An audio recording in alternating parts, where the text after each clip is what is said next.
तो साथियों नमस्कार, स्वागत है आप सबका आज के इस एपिसोड में। आशा करता हूं कि आप सब बहुत अच्छे होंगे और मैं हूं डॉक्टर अंबरीश। आज के इस एपिसोड में हम सब बात करेंगे कि उत्तर प्रदेश में आयोजित होने वाली टीजीटी पीजीटी परीक्षा में क्या परिवर्तन होने जा रहा है और इस बार भाषा विज्ञान से कितने प्रश्न और कहां से प्रश्न पूछे जाएंगे। तो चलिए साथियों, अभी हम लोग की स्ट्रीम शुरू हुई थी लेकिन कुछ प्रॉब्लम के कारण स्ट्रीम टूट गई थी और इस क्लास को दोबारा से शुरू किया गया है। वो कहावत है ना कि जब दिन ही खराब हो तो सब कुछ ही गड़बड़ हो जाता है। तो क्लास दोबारा से शुरू हो चुकी है। अपने मित्रों को भी सूचित कर दीजिए कि फटाफट आ जाएं। ठीक है, चलिए जल्दी से लोगों को सूचित कर दीजिए कि जल्दी से वो क्लास में आ जाएं क्योंकि हम लोगों की क्लास जो है वो शुरू हो चुकी है। चलिए मैं भी शेयर कर दे रहा हूं ऐप पर भी और हर जगह कि जो लोग भी अभी वेट कर रहे हैं वो लोग क्लास में फटाफट आ जाएं। चलिए देखिए साथियों, आज की इस कक्षा में हम लोग बात करने वाले हैं भाषा विज्ञान की। भाषा विज्ञान में हमें आज चर्चा करनी है कि कितने प्रश्न इस बार पूछे जा सकते हैं। आज तक के इतिहास में, हिंदी के इतिहास में जब भी पेपर बना है, पेपर को यदि कठिन करना है, पेपर को अगर कठिन बनाना है तो सदैव उसमें पेपर का स्तर बढ़ाने के लिए भाषा विज्ञान और काव्यशास्त्र के प्रश्नों को, आलोचनात्मक प्रश्नों को, शब्दकोश को अधिक रख दिया जाता है और पेपर जो है वो कठिन हो जाता है। इस बार भी कुछ ऐसा ही होगा। इस बार के पेपर में भी भाषा विज्ञान का जो प्रश्न है वो 6 से 7 प्रश्न आपसे पूछा जाएगा और आपके सामने एक बड़ी बात आती है कि हम भाषा विज्ञान की तैयारी कहां से करें। तो आपको वीडियो में शेयर कर रहा हूं, इस वजह से आपकी तरफ देख नहीं रहा हूं। बस 1 मिनट में सबको वीडियो शेयर कर दूं जिससे और सभी लोग जो वेट कर रहे हैं वो एक साथ आ सके। ठीक है, तो इस बार 6 से 7 प्रश्न की तैयारी आपको करनी है भाषा विज्ञान से। भाषा विज्ञान जितना आसान है उतना कठिन भी है। तो 11 लोग आ चुके हैं। चलिए सबका स्वागत है। ठीक है,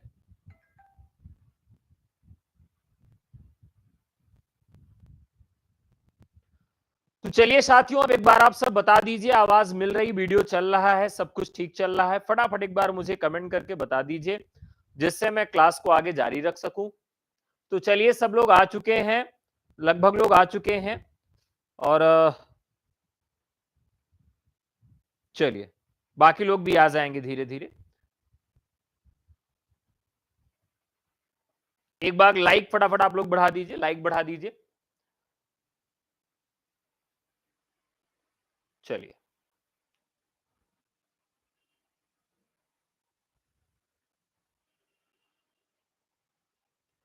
तो साथियों भाषा विज्ञान में सबसे पहले हम बात करेंगे कि भाषा विज्ञान होता बहुत आसान है। हम इससे बड़ा हौवा बना देते, बड़ा कठिन बना देते हैं। तो भाषा विज्ञान को आसान कैसे करना है, भाषा विज्ञान आसान कैसे है, इस विषय पर पहले हम आज चर्चा करते हैं। शुरू करें। भाषा विज्ञान में हम अपने गांव घर से ही बात को शुरू करें और भाषा विज्ञान में क्या पढ़ना है और कहां से पढ़ना है यह भी आप निर्धारित करें। देखिए, दो चीजें आपको अच्छे से पढ़नी है। एक तो पढ़ना है भाषा, एक पढ़ना है आपको बोली। इन दोनों को घोट के एकदम पी जाइए, यहां से प्रश्न पूछे जाएंगे। भाषा और बोली से जुड़ा हुआ एक जो और भाग है अपभ्रंश, वहां से भी प्रश्न पूछा जाएगा। भाषा बोलियों के क्षेत्र, यहां से भी प्रश्न पूछा जाएगा कि कौन सी बोली कहां से बोली जाती है, उसका क्षेत्र कहां है। और बोलियों की विशेषता, और विशेषता के साथ साथ व्याकरणिक विशेषता भी आपसे पूछी जाएगी और इसका क्रम भी आपसे पूछा जाएगा कि जैसे इसका क्रम क्या बनेगा। हम भाषा किसे कहेंगे, उपभाषा किसे कहेंगे, विभाषा किसे कहेंगे, बोली किसे कहेंगे, उपबोली किसे कहेंगे। ठीक है, इस तरह से कई तरह के प्रश्न आपके यहां बनते हैं और यह सब समझने वाली बात है। अगर आप ये छोटी छोटी चीजें समझ गए तो निश्चित तौर पे कभी आपके प्रश्न गलत नहीं होंगे। तो चलिए समझाते हैं आपको मजे मजे। पहला चीज आपको मैं बताया कि भाई आपके अपने घर में भाषा कैसी बोली जाती है, वहीं शुरुआत करिए। आपकी मम्मी ने सबसे पहले आपको प्यार से बुलाया मोनू, दूसरी बार उन्होंने बुलाया मोनुआ, और तीसरी बार उन्होंने बुलाया मोनुआ। फिर थोड़ा सा वो आवृत्ति बढ़ी, आवृत्ति में फिर एस एस एस आ गया। इस तरह से आपके घर में आपको बुलाया जाता है। यानी सीधे सीधे अगर इसे देखें तो व्याकरण में देखते हैं कि किस भाषा में उच्चारण का जो स्वरूप था वो तिर्यक था, तो बस एकदम यही हो गया, तिर्यक हो गया। ये हमारे यहां उच्चारण तिर्यक है। जैसे अभ्रंश में भी देखिए, सोनार, सोनरवा, सोनरउआ। अभी आप अवधिया गांव के बेल्ट में चले जाइए तो बहुत सारे लोग क्या कहेंगे, अरे क्या बताएं भैया, शादी थी लड़के की, सोनरउआ ना सारा का सारा सोना चोरी कर लिया। वो क्या कहता है, सोनरउआ। आप एक एक शब्द को पकड़िए। हमने कहा अवधि बेल्ट में चले गए, कहे यार शादी की एकदम सब कुछ ठीक है, एकदम सब तैयार है, 4 ठो घोड़ा किए थे कि आएंगे शादी में, थोड़ा सा माहौल बन जाएगा, लेकिन घोड़ौआ एको आया नहीं। वहां भी देखिए क्या कहा जा रहा है, घोड़ौआ, घोड़ौआ शब्द का प्रयोग किया गया कि एको घोड़ौआ आया ही नहीं। कहे घोड़ौना, क्या कहा गया, घोड़ौना आया ही नहीं। एकदम से एक शब्द को पकड़िए, कोई भी शब्द ऐसा आपको नहीं मिलेगा, कोई भी शब्द आपको ऐसा नहीं मिलेगा जो व्याकरण से परे है और सब परीक्षा के लिए उपयोगी है। ठीक है, अब चलिए जैसे आप भोजपुरी, भोजपुरी में देखिए तो बहुत सारे गाने आपने सुने होंगे, बहुत सारे गाने आपने सुने। भोजपुरी में हमेशा आप देखिए, जैसे लड़का को क्या कहा जाता है, लइका, लड़की को क्या कहा जाता है, लइकी। ठीक है, आना को क्या कहते हैं, आइल, गए को क्या कहते हैं, गइल, ऐसे कहा जाता है ना। अब इन चारों शब्दों में देखिए कि सिमिलरिटी कहां है, चारों शब्दों में सिमिलरिटी कहां है, तो आप देखेंगे कि ई की सिमिलरिटी आपको हर जगह मिल रही है। यहां भी ई है, यहां भी ई है, यहां भी ई है, और यहां पर ई है। बस यही हमारी एक विशेषता हो गई कि भोजपुरी जो भाषा है वो किस तरह की है, भोजपुरी हमारी इकार बहुला बोली है। क्या है, इकार बहुला है। तो ये छोटी छोटी चीजें हैं जो हमारे जीवन में आ रही हैं, आप एकदम से एंजॉय कर सकते हैं। अभी आप ब्रज में चले जाइए, ब्रजमंडल में, ब्रजमंडल में यानी कि आगरा चले जाइए, मथुरा चले जाइए, तो वहां पर हर चीज पे कहेंगे हैगो, हो, मतलब हर चीज के, जैसे हम लोग कहते हैं और भैया तिवारी ठीक है, कहे हाँ हाँ ठीक है, खा लिए, खाना खा लिए, हाँ हाँ खा लिए। तो उनके यहाँ हाँ हाँ नहीं कहेंगे, हो, खा लिए, हो, हैगो। अब वहां भी देखिए कि ये मतलब हर एक टैगलाइन है, हर जगह आपको ये मिलेगी। क्यों मिलेगी, क्योंकि वहां की विशेषता है भैया, ये मिलेगा वहां पर आपको, हैगो, हो। इसका मतलब यह है कि वहां पर ओकार जो है, ओकारता की बहुलता है, ओ की मात्रा वहां पे लगा दी जाती है। अब आप कोई भी भाषा देखिए, जितनी भी बोलियां हैं, सब बोलियों में आपको ये विशेषता देखने के लिए मिलेगी। अब हमें क्या करना है, मजे मजे में उस विशेषता तक पहुंचना है। अगर आप पहुंच गए तो आपका काम हो गया। देखिए, भाषा विज्ञान कोई पढ़ने वाली चीज नहीं है, समझने और मजा लेने वाली चीज है। भाषा विज्ञान पढ़ना ही नहीं है, आपको मजा लेना है, बस सब अपने आप आ जाएगा। जैसे भाषा विज्ञान में एक टर्म आता है कि भैया अच्छा ये बताइए कि राजस्थानी जो है, राजस्थानी की विशेषता क्या है, राजस्थानी हिंदी की। तो अभी मैं 2 दिन के टूर पे राजस्थान गया, और 2 दिन के टूर पर जब राजस्थान गया तो वहां मैंने देखा कि अगर राजस्थानियों से कह दिया जाए कि भैया आपको ट से लेके अड़ा तक का शब्द प्रयोग नहीं करना है, वो बोल ही नहीं पाएंगे। अच्छा, उनसे कह दो चलो भैया सब ठीक है, आप केवल अड़ा शब्द बख्श दो बस, आप ऐसा करो, मैं आपसे हाथ जोड़ के विनती करता हूं कि आप अणा शब्द का, अणा वर्ण का प्रयोग मत करो, वो बोल ही नहीं पाएंगे। अर्थात आप देखेंगे अणा शब्द का ही प्रयोग किया जा रहा है, धुआंधार किया जा रहा है, यानी कि ये टा वर्ग बहुला बोली हो गई। तुरंत याद हो जाएगा आपको।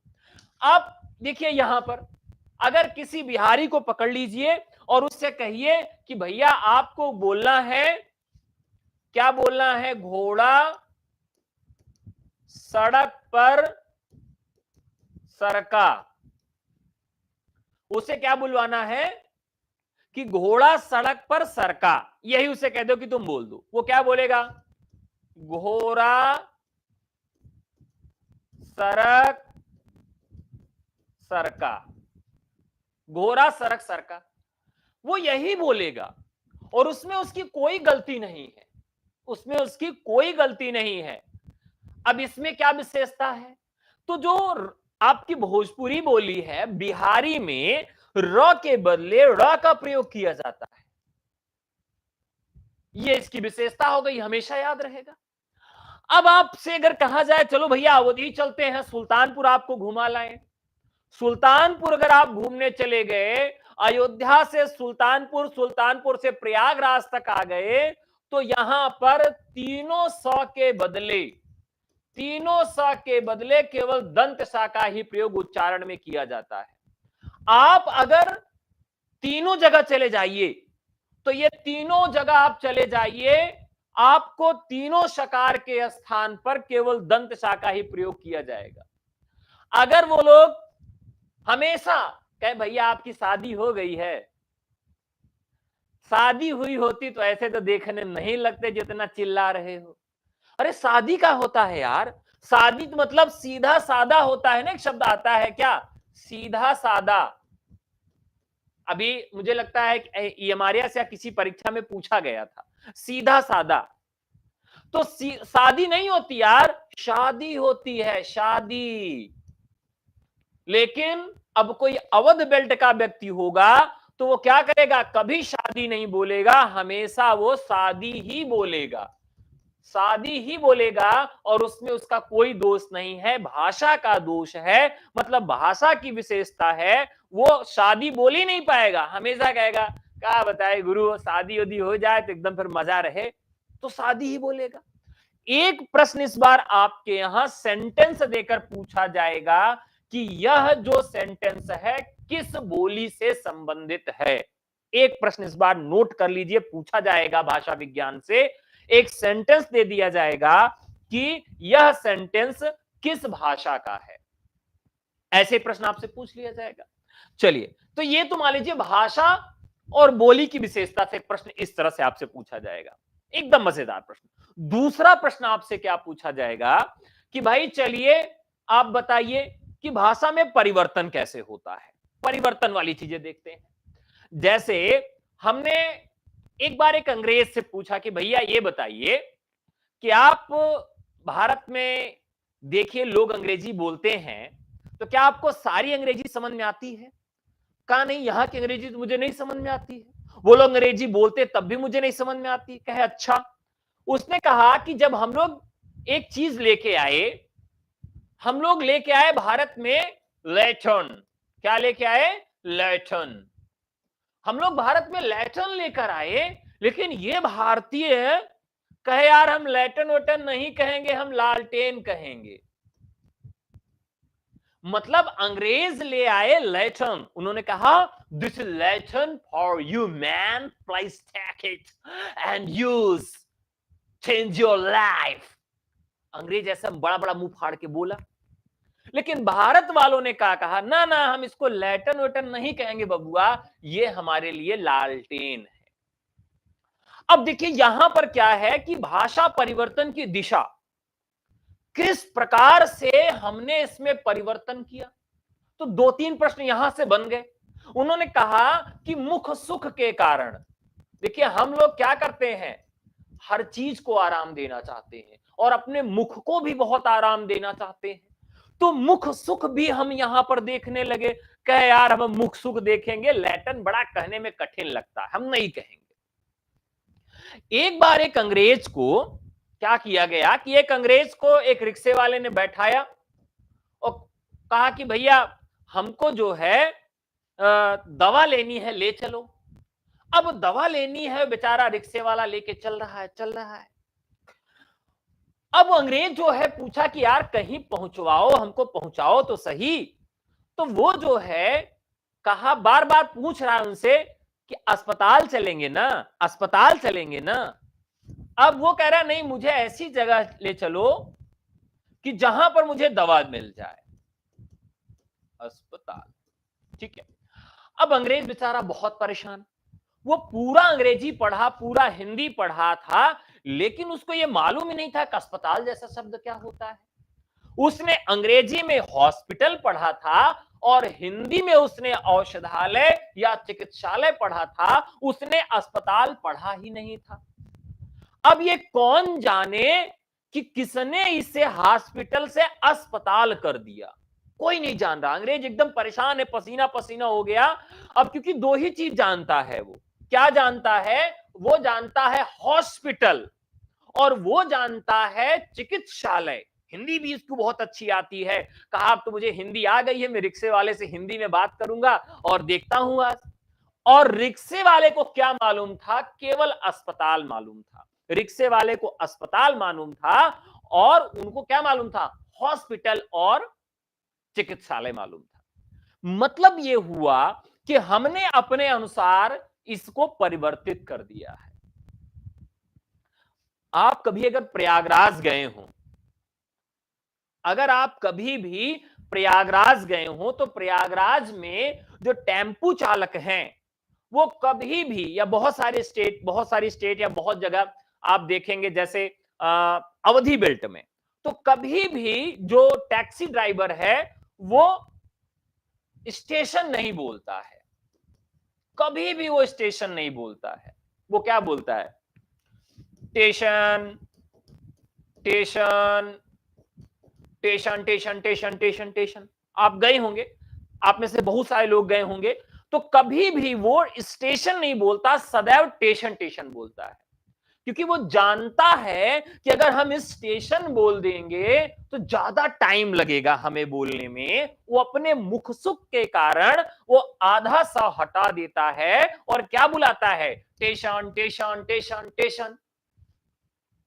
और आप सोचिए कि पूरी दुनिया के लोग अगर टेशन टेशन बोलने लगे इसी तरीके से, तो अगले 100 साल बाद स्टेशन का टेशन हो जाएगा। मतलब भाषा का एक और रूप है कि भाषा घिसते हुए चलती है।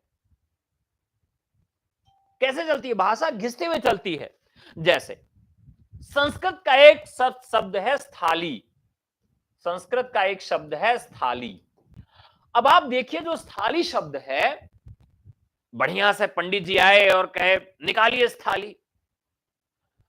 अब इस थाली से इसका रूप इस तरह से बदला कि इस थाली से हो गया थाली, थाली से हो गया थरिया, थरिया से हो गया टाठी। इतना जल्दी इसका नाम बदला। और क्यों बदला? इसलिए बदला क्योंकि हमने जो है अपने अनुसार इसको सरल कर लिया मुख सुख के कारण। तो भाषा परिवर्तन की दिशाएं क्या हैं? भाषा क्यों परिवर्तित होती है और किस कारण से परिवर्तित होती है, ये चीजें हम भाषा विज्ञान में पढ़ते हैं। और ये सारी चीज क्या है? ये सारी चीजें क्या है? ये हम अपने जीवन में प्रतिदिन के दिनचर्या में लाते हैं और देखते हैं। बस उसे ही ऑब्जर्व करना है और भाषा विज्ञान का आनंद लेना है, पढ़ना नहीं है। देखिए, इसी तरीके से और कुछ उदाहरण आपको देता हूं। जैसे एक शब्द है, आप देखिए चूहा। चूहा शब्द है। एक शब्द आपको मिलेगा मूषकः, और एक शब्द आपको मिलेगा मूस। एक शब्द मिलेगा। अब यहां आप ये थोड़ा सा सोचिए कि ये एकाएक चूहा कहां से आ गया? अगर संस्कृत से यह शब्द आया तो संस्कृत के सबसे नजदीक तो मूस है, मूसकह के सबसे नजदीक मूस है। ये चूहा कहां से आ गया, कहां से आया चूहा? मुसुट्टी शब्द आपके यहां अवधि बेल्ट में मुसुट्टी बोला जाता है या मुष्टि बोला जाता है, मूषिका। लेकिन ये चूहिया शब्द कहां से आ गया? जैसे एक शब्द और आपको इसी तरह से बताता हूं, जैसे कान्हा शब्द है, तो कुछ शब्द ऐसे हैं जो बदल तो रहे थे लेकिन पूरा नहीं बदल पाए। इसीलिए भाषा विज्ञान में व्याकरण से जुड़ा हुआ एक नया टर्म आया और अब यह बड़ा ट्रेंडिंग क्वेश्चन है, अर्ध तत्सम शब्द। अर्ध तत्सम शब्द, तो भैया एक तो तत्सम है, एक तद्भव है और एक है अर्ध तत्सम। तो अब हमें यह भी पढ़ना पड़ेगा, अर्ध तत्सम भी पढ़ना पड़ेगा। ऐसे शब्द जो संस्कृत से यात्रा करते हुए चले लेकिन वो बीच में ही रुक गए। तो हमें नए नए टर्म्स पढ़ने हैं, नए नए टर्म्स पढ़ने हैं। अब ये सारी चीजें मैं आपको क्यों बता रहा हूं, क्योंकि ये सारी चीजें भाषा विज्ञान के टर्म में है और जब हम ये सारी चीजें जानते हैं तो सारी चीजों को जोड़ के याद करें, पढ़ें। चलिए, जैसे हम क्या करते हैं कि भूल जाते हैं कि कहां पर कौन सी बोली भाषा बोली जाती है, उसको भी बताएंगे। आप क्या करिए कि आप अपना जिला ले लीजिए, अपना जिला मान लीजिए, मैं अपना जिला ले लेता हूं इलाहाबाद, ठीक है, इलाहाबाद प्रयागराज मैंने अपना जिला ले लिया। अब हम क्या करेंगे कि अपने जिले के आसपास जितने भी जिले हैं उन जिलों में क्या करेंगे, ऐसे बनाएंगे पड़ोसी जिले हमारे कौन कौन से हैं। पड़ोसी जिला हमारा है प्रतापगढ़, ठीक है। फिर इधर देखें तो मध्य प्रदेश हमसे जुड़ता है, मध्य प्रदेश में हमसे जुड़ता है रीवा, ठीक है, रीवा जुड़ता है। इलाहाबाद से थोड़ा बहुत हमारा कौशाम्बी मिल रहा है, कौशाम्बी मिल रहा है, ठीक है। थोड़ा बहुत आप कह सकते हैं कि फतेहपुर मिल रहा है। इधर आप आइए तो जौनपुर भी थोड़ा बहुत टच करता है, जौनपुर टच करता है। और इधर आइए तो बनारस भी मान लीजिए, आप मान सकते हैं, वैसे सीधे सीमा नहीं बनती है। संत रविदास नगर, रविदास नगर आ गया आपका, ठीक है। इधर आपका मिर्जापुर आ गया, ठीक है। अब ये इस तरीके से आपने क्या कर लिया कि जो भी भाषा या जो भी बोली आप एक एक टारगेट करिए और इस तरह से अपने माइंड में मैप बनाइए और अब याद करिए कि कहां पर कौन सी बोली बोली जाती है। आपने अगर इस तरह से कर लिया तो हमेशा के लिए याद हो जाएगा, कभी नहीं भूलेगा। अब आपने अपना जिला ले लिया, अब अपने बुआ का जिला ले लीजिए, आपकी दीदी की शादी कहीं हुई वहां पर ले लीजिए।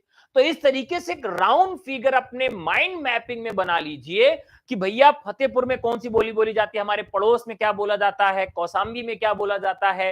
तो सभी जिलों में आसपास एक माइंड मैपिंग बना लीजिए और आपने माइंड मैपिंग बना लिया साथियों, तो उत्तर प्रदेश के 70 जिले जो हैं, 70 के 70 जिले में कौन सी बोली बोली जाती है मैं आपको क्लास में याद करा दूंगा, अलग से रटने की आवश्यकता आपको नहीं पड़ेगी, ठीक है।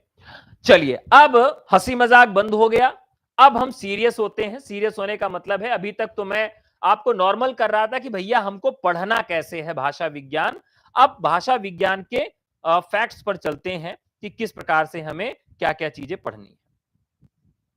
चलिए, देखिए यहां पर कुछ भाषा की परिभाषाएं आपसे पूछी जाएगी, भाषा विज्ञान की परिभाषा।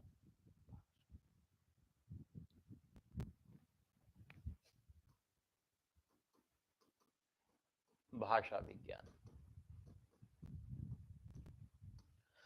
तो यहां आप लिखेंगे भाषा शब्द की व्युत्पत्ति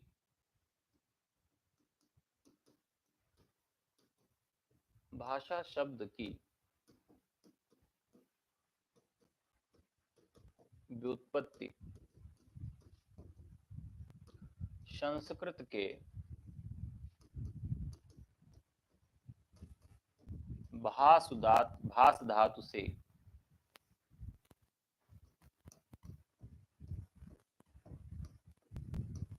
हुई है। ठीक है, भास धातु से हुई है, जिसका अर्थ है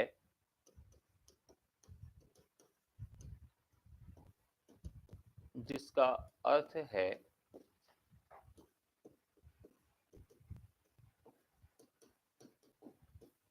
जिसका अर्थ है व्यक्तवाणी,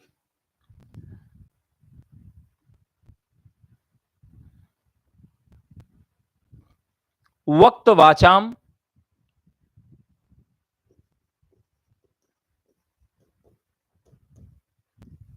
वक्त वाचाम,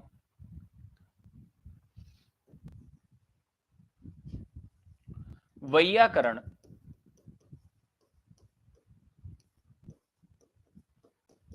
पाणिनि ने भाषा को क्या कहा? वक्त भाषाम कहा। भाषा को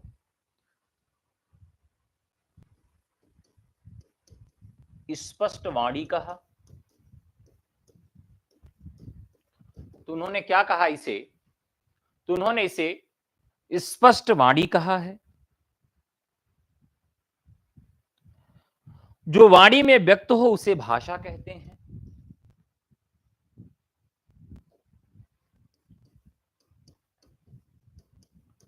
जो वाणी में व्यक्त हो उसे भाषा कहते हैं।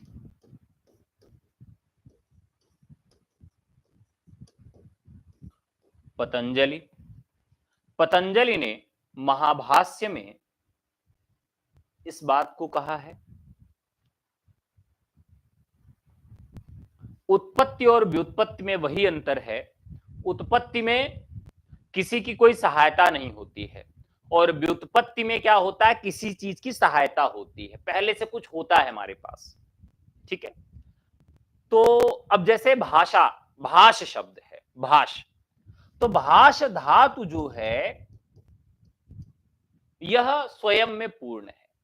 तो इसकी क्या हम कह सकते हैं कि मान लीजिए यह उत्पन्न हुआ है, लेकिन इससे जो शब्द बनेगा वह इससे व्युत्पन्न होगा, किसी की सहायता से, किसी के सहयोग से। ठीक है,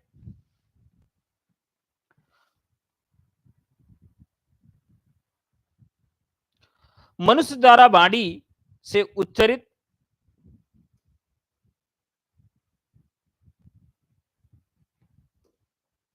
मनुष्य द्वारा वाणी से उच्चरित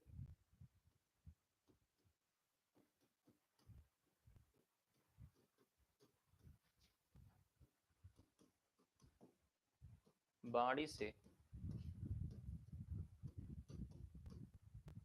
उच्चरित, देखिए अलग अलग परिभाषाएं मैं आपको लिखा रहा हूं क्योंकि ये परिभाषाएं आपके यहां पूछी जाती हैं।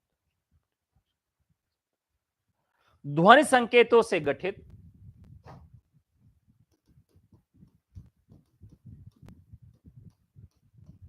ध्वनि संकेतों से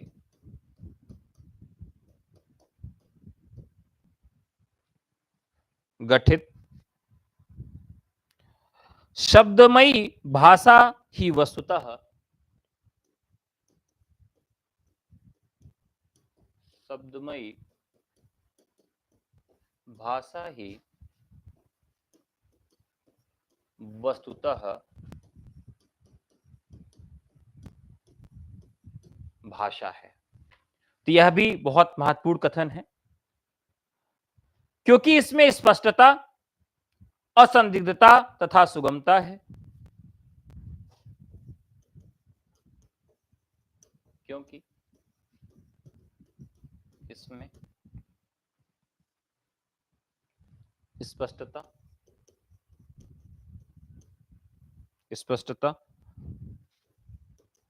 असंदिग्धता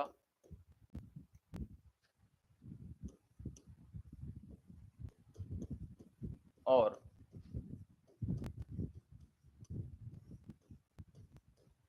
सुगमता है। ये कथन किसका है? महान निरुक्तकार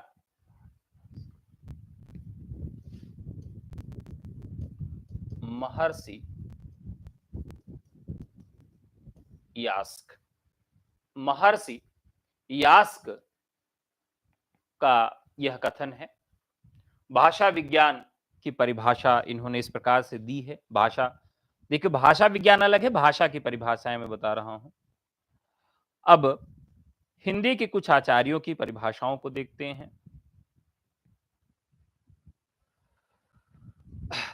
पहली परिभाषा है, भाषा वह साधन है जिसके द्वारा मनुष्य अपने विचारों, भाषा वह साधन है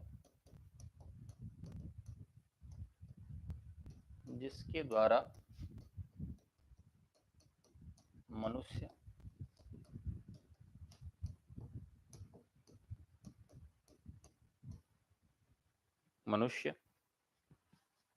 अपने विचारों, अपने विचार दूसरों पर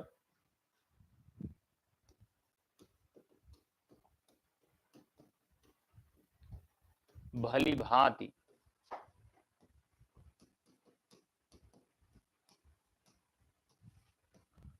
प्रकट कर सकता है, भली भांति प्रकट कर सकता है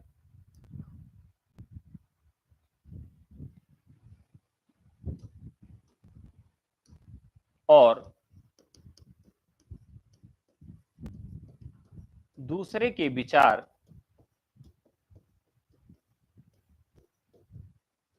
स्पष्टतः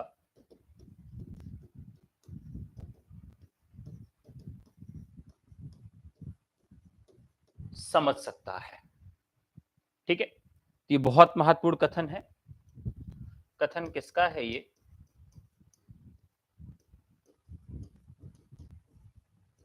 यह कथन है कामता प्रसाद गुरु का।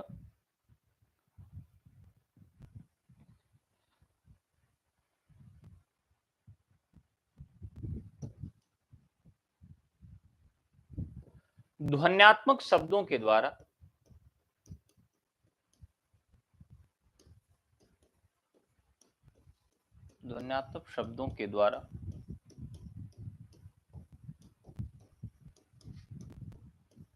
विचारों को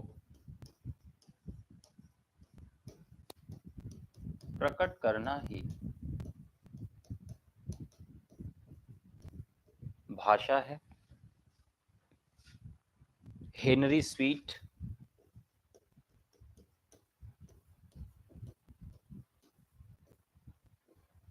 स्वीट का कथन है।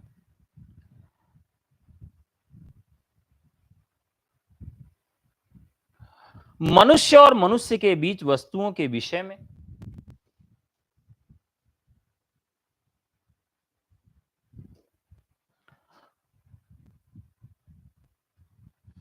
मनुष्य और मनुष्य के बीच वस्तुओं के विषय में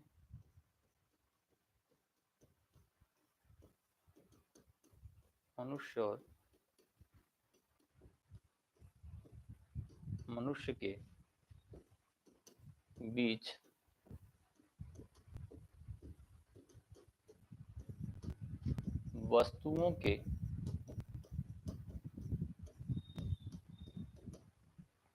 वस्तुओं के विषय में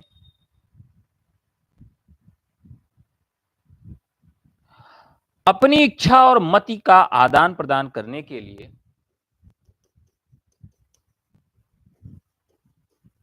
अपनी इच्छा और मति का आदान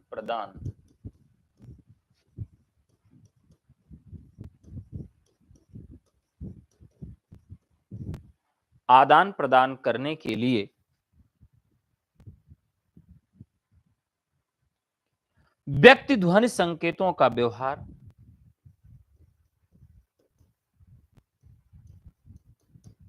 ध्वनि संकेतों का व्यवहार भाषा है।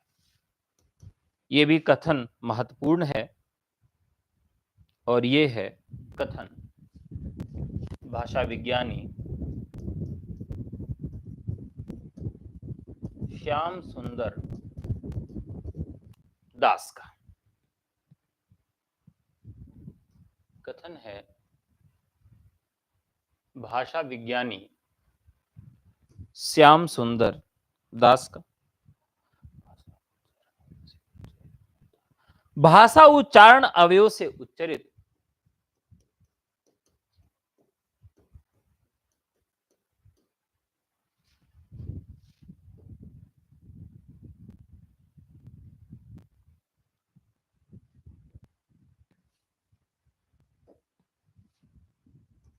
भाषा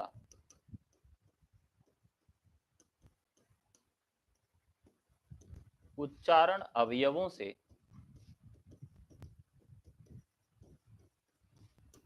उच्चरित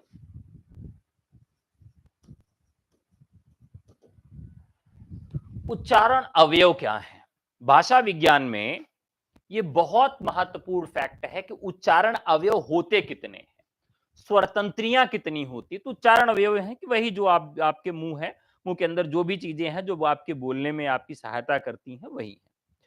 अवयव से उच्चरित मूलतः प्रायः यादृच्छिक ध्वनि प्रतीकों की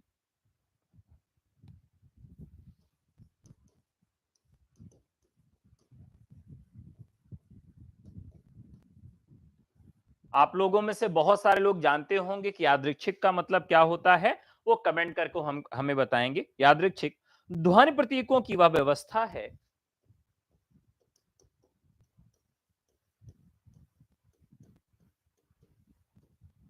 प्रतीकों की वह व्यवस्था है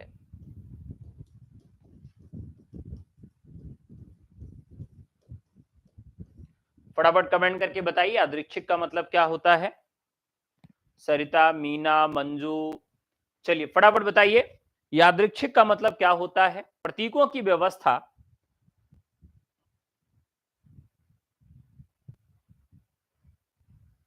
जिसके द्वारा किसी समाज के लोग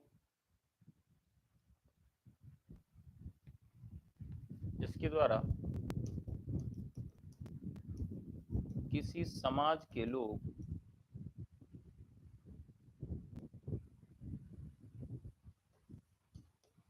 किसी समाज के लोग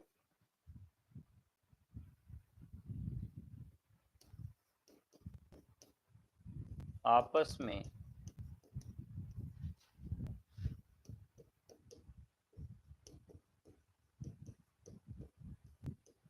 विचारों का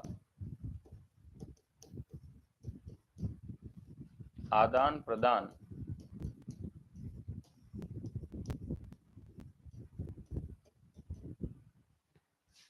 विचारों का आदान प्रदान करते हैं।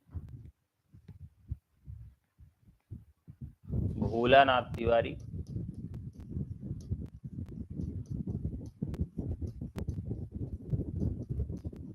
यादृच्छिक शब्द का अर्थ मैंने आपसे पूछा था कि यादृच्छिक का मतलब क्या होता है। अनियमित, सही जवाब अनियमित है।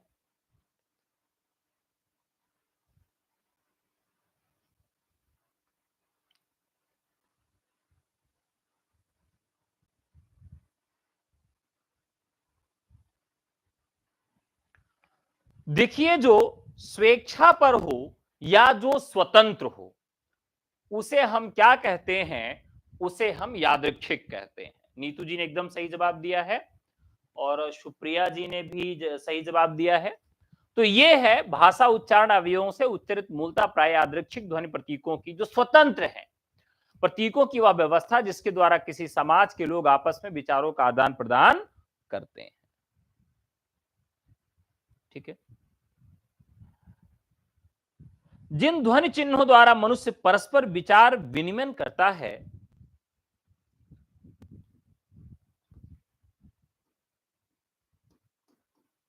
जिन ध्वनि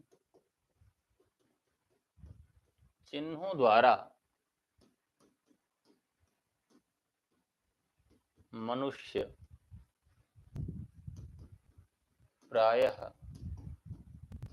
विचार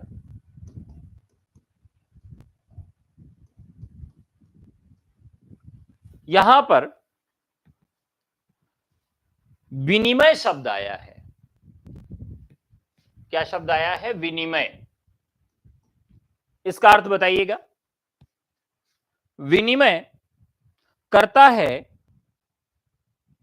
विनिमय करता है उन्हें समष्टि रूप में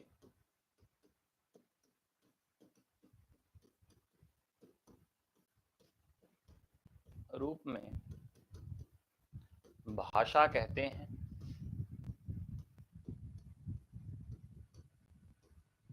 यहां दो शब्द आए हैं जो परीक्षाओं में पूछे जाते हैं।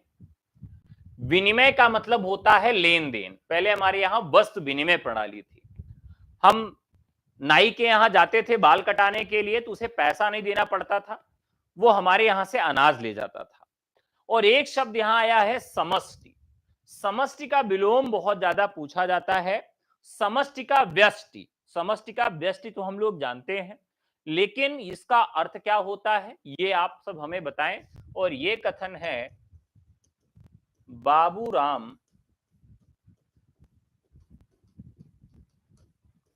बाबूराम सक्सेना का कथन है।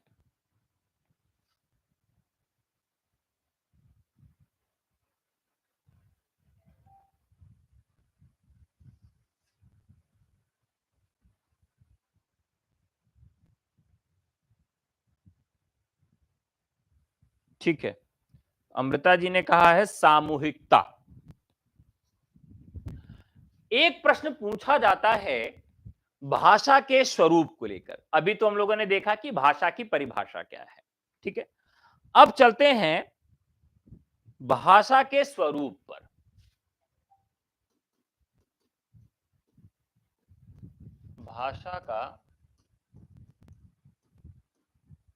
भाषा का स्वरूप क्या होता है?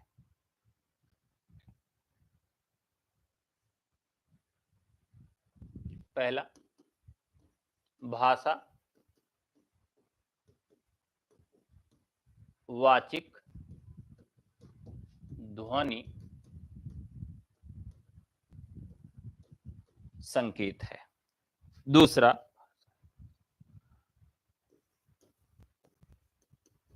भाषा का एक व्यवस्थित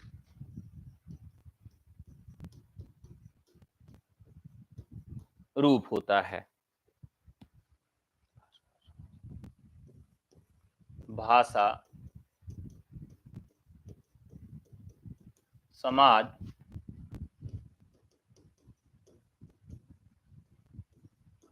सापेक्ष होती है। कई बार पेपर में प्रश्न पूछा जाता है इस तरह से कि भाषा समाज निरपेक्ष होती है, और लोग कंफ्यूजन में गलती कर देते हैं। यह प्रश्न कई बार पूछा गया है। भाषा यादृच्छिक होती है।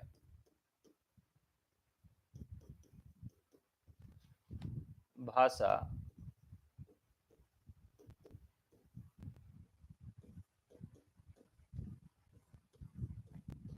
भाषा यादृच्छिक होती है, ठीक है।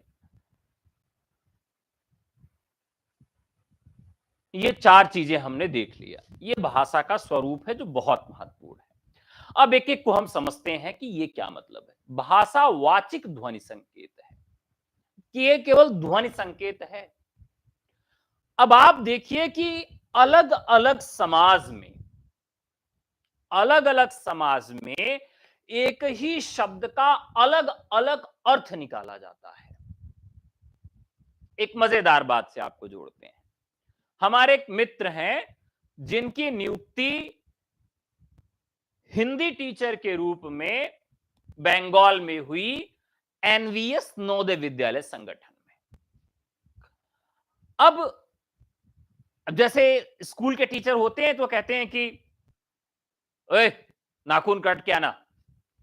तो उन्होंने बच्चों से कहा कि बेटा कल सबके बाल कटे हुए होने चाहिए।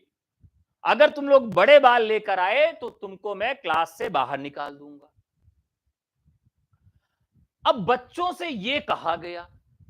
अब उन्होंने तो बहुत साधिकार ये बात कह दी क्योंकि जब वो पढ़ रहे थे तब भी वही बात उनके लिए लागू होती थी। लोग उनको यही कहते थे। हमारे टीचर भी हमारे बाल ऐसे पकड़ लेते थे और बाल को यहां ऐसे लाके देखते थे कि अगर ये माथे से नीचे तक बाल पहुंच रहा है इसका मतलब बाल बड़ा है, कटाना पड़ेगा। उन्होंने भी यही कहा। अब मामला इतना ज्यादा बिगड़ गया कि बच्चे आपस में जाके प्रिंसिपल तक ये कह दिए कि सर हमको गाली दे रहे थे। भाई इतना बड़ा मामला क्या हो गया, सर ने तो यही कहा था कि बाल कटवा लो। अब देखिए वहां पर क्या मतलब होता है कि बाल और चूल दो शब्द होते हैं। अब आप बंगाल में चले जाइए तो वहां एक गाना आया है, लंबे लंबे चूल। मुझे इतना याद आ रहा है उस गाने के बोल, लंबे लंबे चूल। तो जो सर के बाल होते हैं उसको वहां चूल कहा जाता है। अब ग्रामीण पृष्ठभूमि से जुड़ा हुआ बच्चा है, नवोदय विद्यालय में प्रवेश लेकर गया है, अब वो उसको चूल कहिए तब तो समझ में आ जाएगा। और आपने बाल कह दिया तो वो मन ही मन मुस्कुरा रहा है, एकदम खुश हो गया कि गुरुजी तो अजीब मजेदार बात कर रहे हैं, कहां के बाल काटने के लिए कह रहे हैं।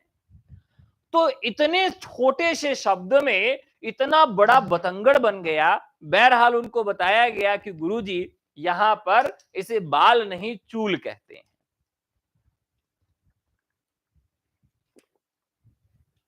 शब्द वही है लेकिन इसके अर्थ जो हैं वह अलग अलग जगहों पर अलग अलग तरीके से लिए जाते हैं। अलग अलग तरीके से लिए जाते हैं। जैसे हम लोगों के यहां एक गाली है, आप देखते होंगे इस शब्द को गाली के रूप में लिया जाता है।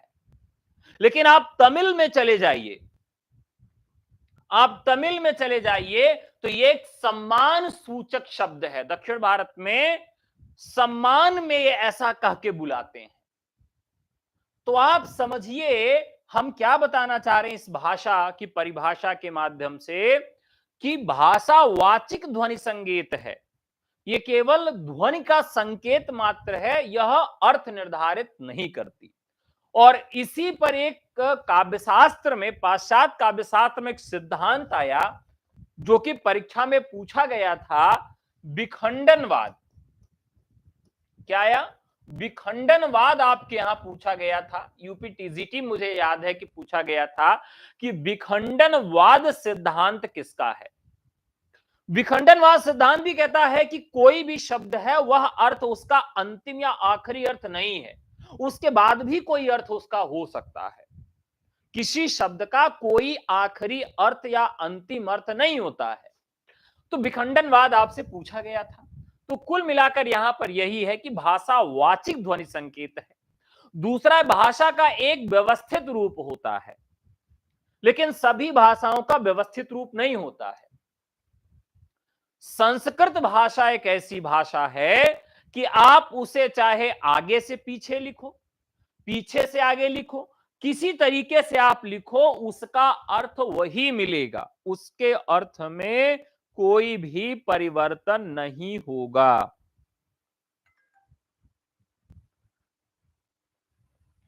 समझ गए?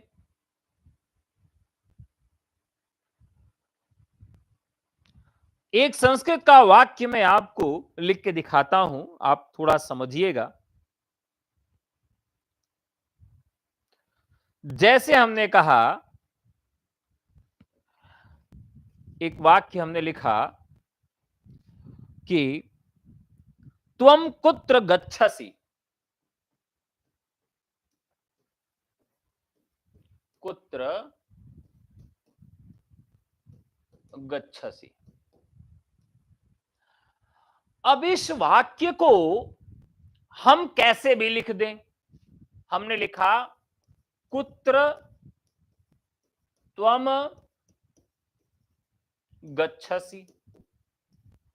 हमने लिखा गच्छसि कुत्र त्वम। हमने लिखा कुत्र गच्छसि त्वम। अब आप देखिए, अंग्रेजों ने पूरी व्यवस्था कर ली स्पेस में रहने की, स्पेस बना लिया, कंप्यूटर बना लिया। लेकिन जब कंप्यूटर में उन्होंने कोई संदेश स्पेस में भेजा, तो उन्होंने जो भी संदेश भेजा वहां से ध्वनि की प्रतिध्वनि होती है, वो आवाज वापस लौट आती है। आपने कहा आई एम गोइंग, और जब स्पेस में यह आवाज जाएगी तो उल्टी होकर आएगी, गोइंग आई एम। अंग्रेजी में इसका अर्थ बदल जाता है। लेकिन उन्होंने सभी भाषाओं पर टेस्ट कर लिया। जब अंतिम में उन्होंने संस्कृत भाषा पर टेस्ट किया तो उनको मिला कि संस्कृत भाषा में किसी भी तरीके से आप अगर वाक्य को व्यवस्थित करते हैं, अर्थ वही प्राप्त होता है। बड़ा मजा मिला। इसीलिए कंप्यूटर का जो एल्गोरिदम है वो सबसे अच्छा संस्कृत में बनता है।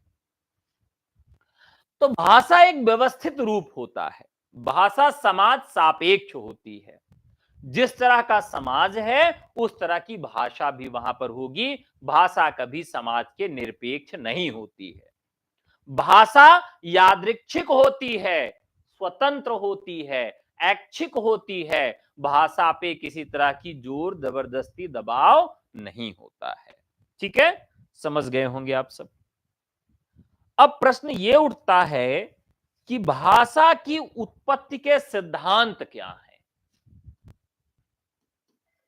भाषा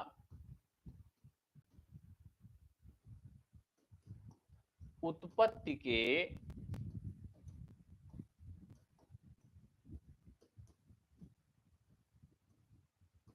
सिद्धांत। भाषा की उत्पत्ति के सिद्धांत क्या हैं? यह प्रश्न कई बार पूछा गया। यह पूछा है कि इनमें से कौन भाषा के उत्पत्ति सिद्धांतों के अंतर्गत नहीं आता है, ऐसा प्रश्न। तो चलिए देखते हैं कि भाषा की उत्पत्ति के सिद्धांत में क्या क्या चीजें आती है और भाषा की उत्पत्ति का सिद्धांत क्या रहा है। देखिए, इस पर बहुत सारे रिसर्च हुए और इन रिसर्चों के बाद कई सिद्धांत आते हैं। पहला सिद्धांत जो आता है, यह आता है दैवी उत्पत्ति का सिद्धांत।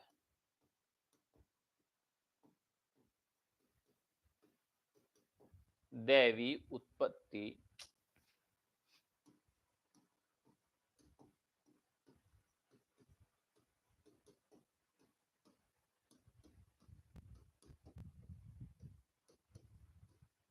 दैवी उत्पत्ति का सिद्धांत। दूसरा संगीत सिद्धांत, आवेग सिद्धांत,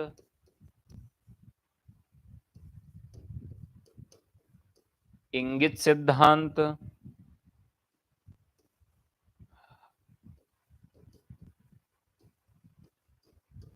अनुकरण सिद्धांत,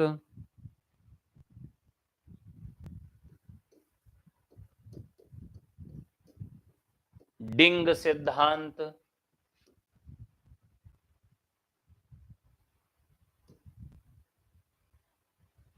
डिंग सिद्धांत, संकेत सिद्धांत,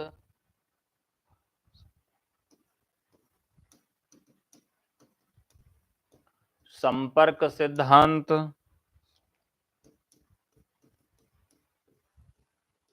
श्रम ध्वनि सिद्धांत,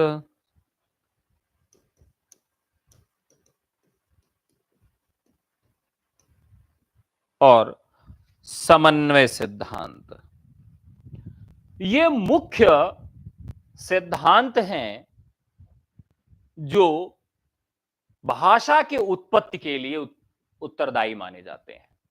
ये सारे सिद्धांत यहां से पूछेगा कि भाई भाषा की उत्पत्ति के सिद्धांत कौन हैं, या इनमें से कौन सा भाषा की उत्पत्ति के सिद्धांत के अंतर्गत नहीं आता है।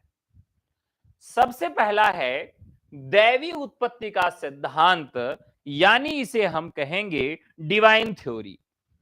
इसे क्या कहेंगे हम? इसे हम डिवाइन थ्योरी कहेंगे, यानी कि इसे दैवी उत्पत्ति का सिद्धांत कहेंगे।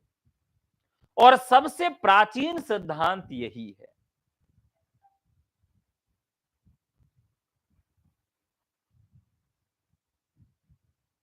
ठीक है,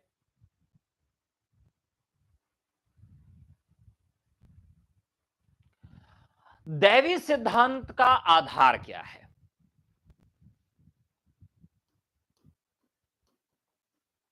दैवी सिद्धांत, जैसे एक विचारक थे जिनका नाम आप लोगों ने सुना होगा, प्लेटो। प्लेटो इतने खतरनाक आदमी थे जो कवियों से एकदम चिढ़ते थे। कहते थे कवियों को राज्य से निकाल के बाहर कर दो। कवि अगर समाज में रहेगा, राज्य में रहेगा, तो उससे घाटा छोड़ के कोई फायदा नहीं। उन्होंने कहा कि जो कवि होता है वो नकलची और चोर है, और वो क्या करता है, ईश्वर के द्वारा बनाई गई, ईश्वर सत्य है, ईश्वर ने जो चीज बनाई उस चीज की वो नकल करता है, उस पर कविता करता है, और वो उस पर अपनी भावनाओं को क्या करता है, आक्षेपित करता है। अब भाई मेरी प्रेमिका मुझे छोड़कर भाग गई है, तो मैं क्या करूंगा? मैं लुंगी डांस थोड़ी गाऊंगा। क्या गाना गाऊंगा मैं कोई दुख भरा नगमा ही गाऊंगा। सिलवटे जो तूने, इस तरह के गाने गाऊंगा। तेरी आहें तेरी खुशबू, इस तरह के गाने गाऊंगा, याद करूंगा। अब इसके जीवन में एकदम खुशी है, वो अलग गाना गाएगा। तो साथियों, कहने का तात्पर्य यह है कि कवि जो होता है अपनी भावनाओं को किसी के ऊपर क्या करता है, आक्षेपित कर देता है। और उन्होंने कहा कि कविता लिखने के पीछे, जब हम काव्य उत्पत्ति के सिद्धांत पढ़ते तो उसमें पढ़ते हैं कि कविता लिखने के पीछे दैवीय शक्ति होती है। उन्होंने कहा कि कोई अपने आप कवि नहीं बन जाता, कवि बनने के लिए एक देवी है, म्यूजेस।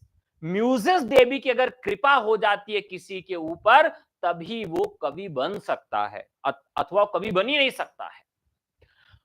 तो यहां पर भी दैवी सिद्धांत है, और सभी धर्म के लोगों ने कहा कि जो हमारी पुरानी जो भाषा है, उस भाषा को ईश्वर ने हमारे जन्म दिया, और वही सबसे प्राचीन भाषा है। जैसे वेद, तो वेदों की प्राचीन भाषा क्या थी? संस्कृत थी। तो उन्होंने कहा कि ब्रह्मा के मुख से जो भाषा निकली वो क्या हो गई? वही संस्कृत हो गई, वही वेद हो गया। तो इस प्रकार से संस्कृत हमारी आदि भाषा है, देव भाषा है। इसी तरीके से पारसियों ने कहा कि अवेस्ता जो है वो सबसे प्राचीन भाषा है, इसी से सबका जन्म हुआ है। बौद्ध लोग आए, तो बौद्धों ने कहा भाई ऐसा है कि पाली जो है, पाली भाषा वो सबसे प्राचीन भाषा है, और हमारे ईश्वर ने इसको जन्म दिया।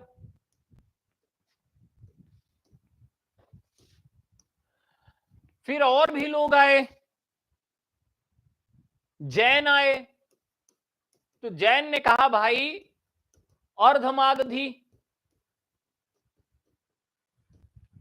अर्धमागधी भाषा है, यही सबसे प्राचीन भाषा है, हमारे ईश्वर ने इसको बनाया। ईसाई कहां पीछे रहते? ईसाई लोग आए, उन्होंने कहा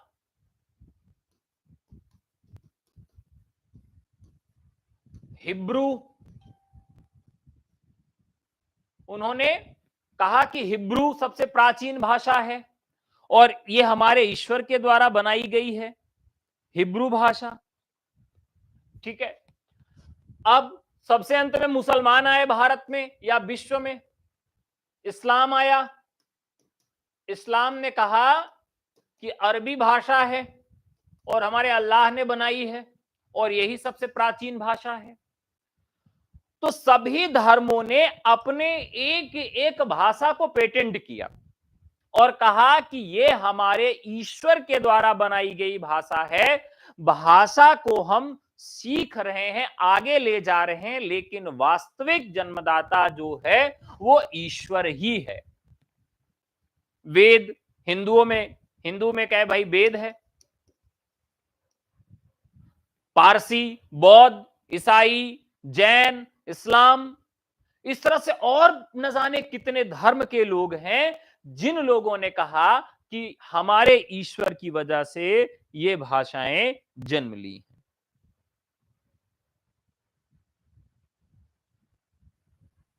अब बहुत बड़ी यहां पर समस्या आती है कि भारत अकेले में देखिए तो 6-7 धर्म है और पूरे विश्व के अगर धर्मों को हम देख लें तो बहुत सारे धर्म हैं। सारे धर्मों की एक थ्योरी है।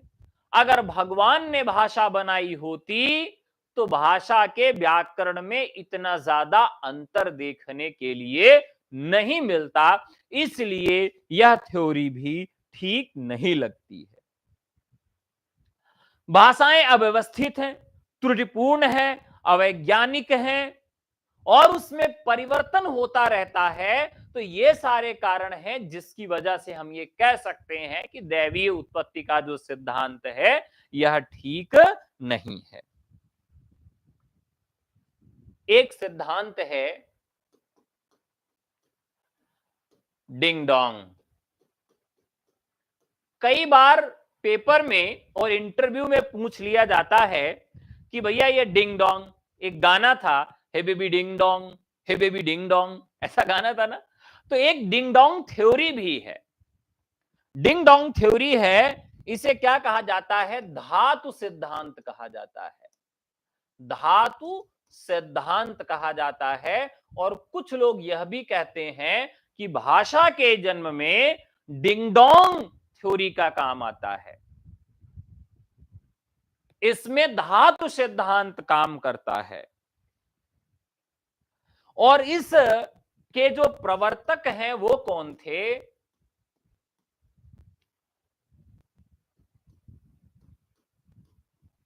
प्लेटो थे। इसके प्रवर्तक कौन थे, प्लेटो थे।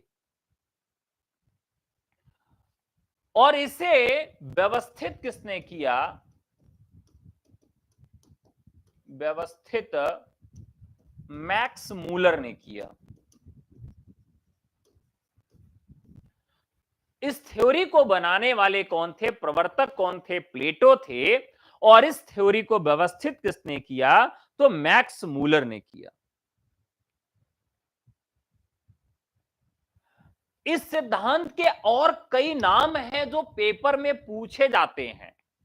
अब इस सिद्धांत के और क्या क्या नाम हैं जो पेपर में पूछे जाते हैं। एक तो कई बार पूछा गया है रणन सिद्धांत। कई बार पीजीटी के इंटरव्यू में पूछा जाता है कि रणन सिद्धांत क्या है। इसे अनुकरण सिद्धांत भी कहा जाता है। अनुकरण सिद्धांत भी कहा जाता है। इसे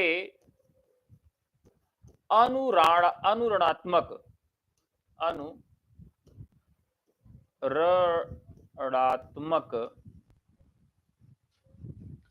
सिद्धांत भी कहते हैं। तो इस सिद्धांत के और भी कई नाम हैं। ठीक है। रणन सिद्धांत, अनुकरण सिद्धांत, अनुरणात्मक सिद्धांत, डिंग डोंग सिद्धांत या धातु सिद्धांत।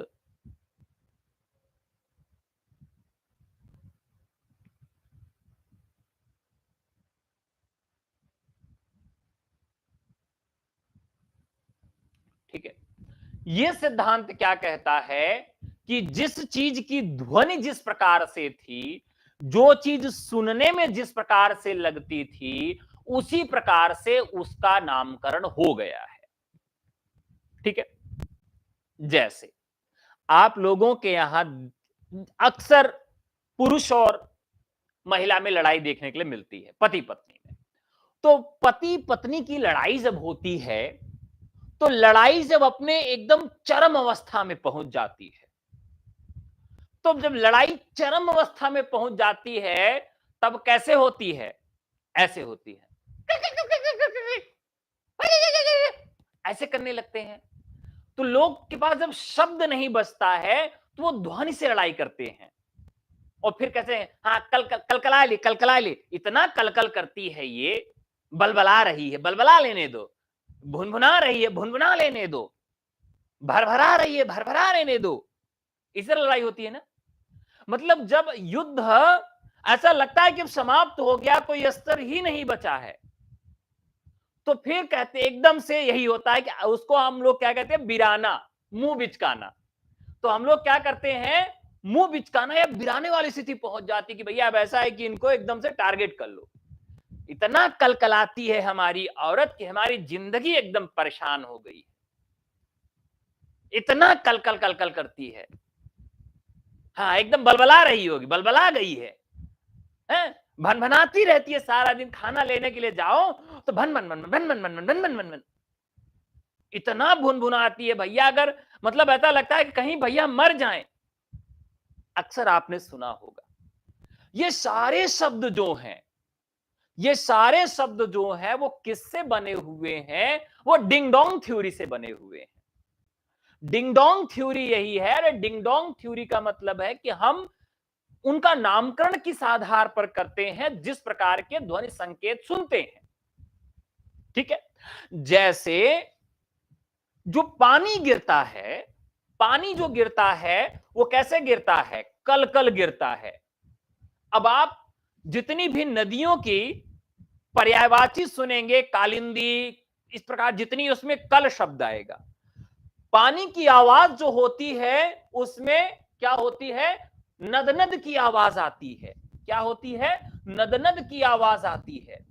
तो नद की आवाज आती, तो इसलिए आप देखेंगे तो इसका नामकरण क्या हो जाता है? नदी हो जाता है ना। तो यहां पर ये सारे शब्द कैसे प्रयोग में आ रहे हैं? ये सारे शब्द प्रयोग में आ रहे हैं किस सिद्धांत के अनुसार? डिंग डोंग थ्योरी के अनुसार आ रहे हैं। जैसे जिसका नाम था वैसे उसका नामकरण हो गया।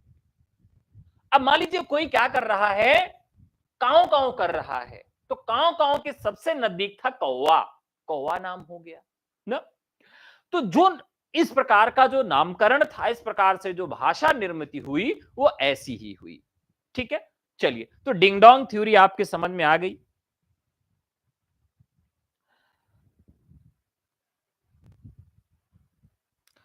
अब यहां एक शब्द आता है कि डिंग डोंग है क्या। आप लोगों में से बहुत सारे लोग ऐसे होंगे जो डिंग डोंग नहीं जानते होंगे। जानता है कोई डिंग डोंग? अगर कोई डिंग डोंग जानता है तो अभी मैं उसके लिए जोमेटो से एक बढ़िया सा मिठाई ऑर्डर कर दूंगा।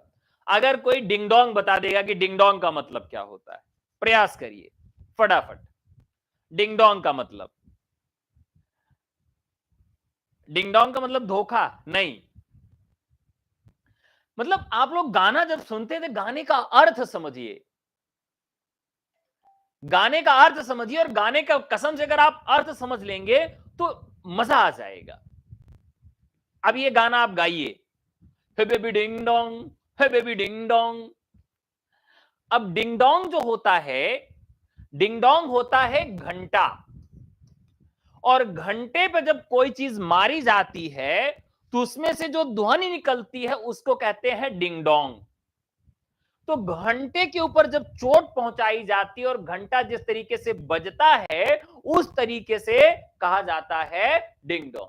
अब गाना जरा सोच के देखिए कि डिंग डोंग के अर्थ को आप जान गए हैं, और फिर आप इस गाने का अर्थ निकालिए, हे बेबी डिंग डोंग का मतलब क्या होगा। तो ये डिंग डोंग थ्योरी है कि ध्वनि से जो चीजें निकलती हैं उसी से उस शब्द का नामकरण हो जाता है। ठीक है, चलिए।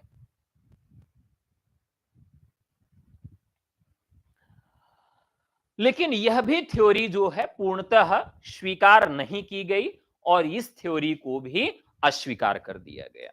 नेक्स्ट, संगीत सिद्धांत।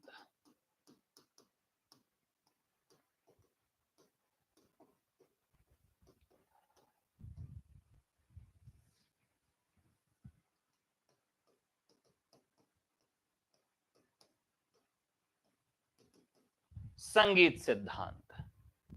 अब यह संगीत सिद्धांत क्या है?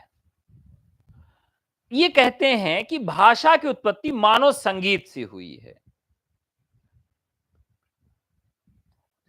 इसे प्रेम सिद्धांत या वोवो थ्योरी भी कहा जाता है। इसे संगीत सिद्धांत को प्रेम सिद्धांत या वोवो थ्योरी भी कहा जाता है। ये दोनों नाम इसके देखने के लिए मिलते हैं।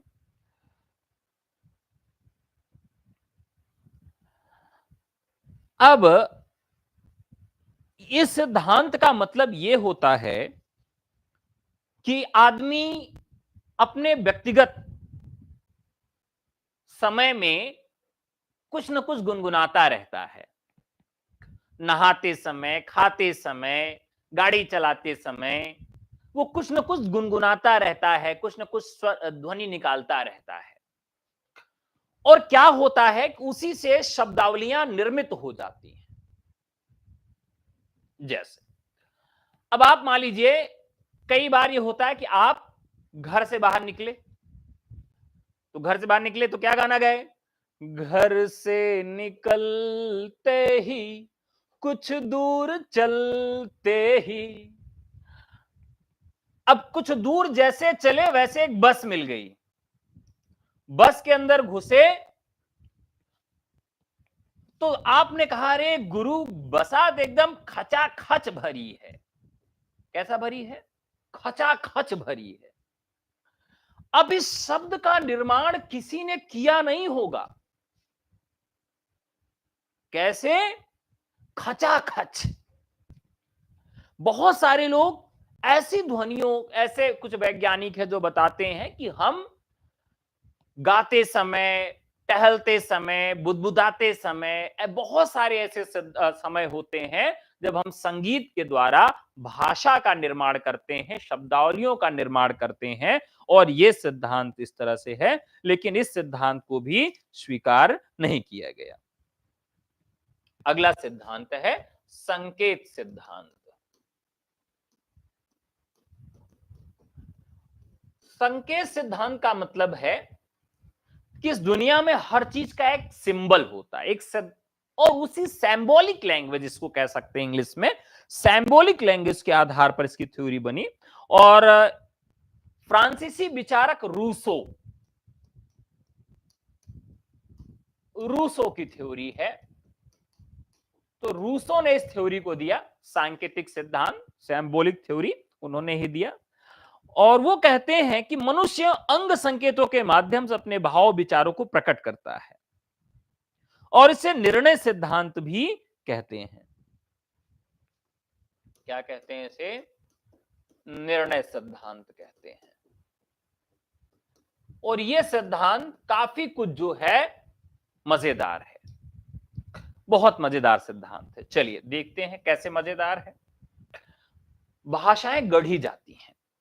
आप कल्पना करिए कि जब मनुष्यों को भाषा नहीं आती थी, किसी को कोई भाषा नहीं पता थी, या मान लीजिए आप ऐसी जगह चले जाइए जहां आपकी भाषा कोई समझने वाला ना हो, तो आप क्या करेंगे? संकेतों के माध्यम से कार्य करेंगे।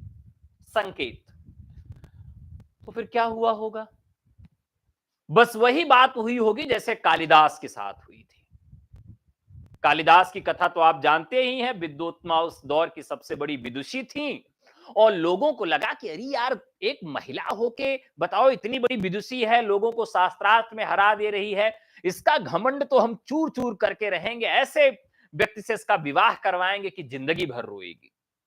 कालिदास को खोजते खोजते गए, कालिदास भैया जो ने डायरी पे बैठे थे वही डाल काट रहे थे, कहे इससे मूर्ख व्यक्ति नहीं मिलेगा, ले चलो विवाह करवा दो विद्वोत्मा से। अब उनसे विवाह की तैयारी हुई, उन्होंने कहा शास्त्रार्थ होगा, शास्त्रार्थ। उन्होंने कहा कि आज इनका बोलेंगे नहीं पंडित जी, आज इनका मौन व्रत है। अब उन्होंने, विद्वोत्मा ने कहा चलो अच्छा ठीक है। उन्होंने एक उंगली दिखाई, कालिदास को एक उंगली दिखाई, और उनका यह था कि ब्रह्म सत्यम, ब्रह्म एक है, एकार ब्रह्म की कल्पना करके उन्होंने एक उंगली दिखाई। कालिदास को लगा अरे गुरु, ये हमारा एक आंखी फोड़ने का सोच रही है। उन्होंने दिखाया दो उंगली, कहा तुम्हारी दोनों अखियां फोड़ देंगे। अच्छा, फिर उन्होंने कहा कि यह शरीर 5 तत्वों से बना है। विद्वोत्मा ने 5 उंगली दिखाई। कहे अच्छा, कहे हमको थप्पड़ मारने के लिए कह रही है।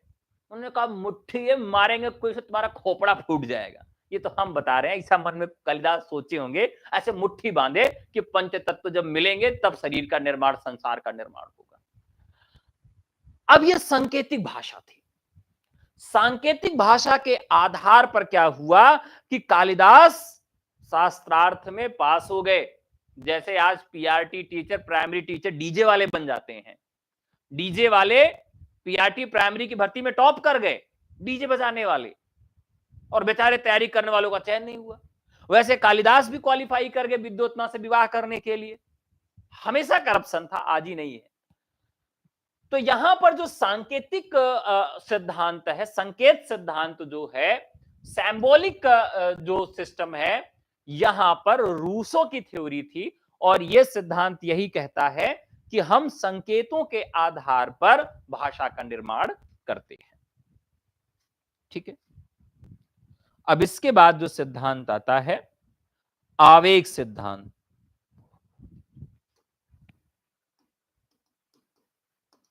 आवेग सिद्धांत, और इसे एक और नाम देते हैं पोह पोह सिद्धांत भी इसे कहते हैं। पोह पोह सिद्धांत भी इसे कहते हैं। ठीक है,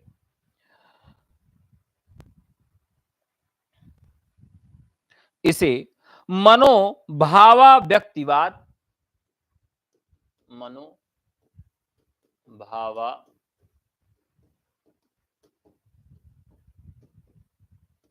व्यक्तिवाद सिद्धांत के नाम से भी जानते हैं। मनोराग व्यंजक,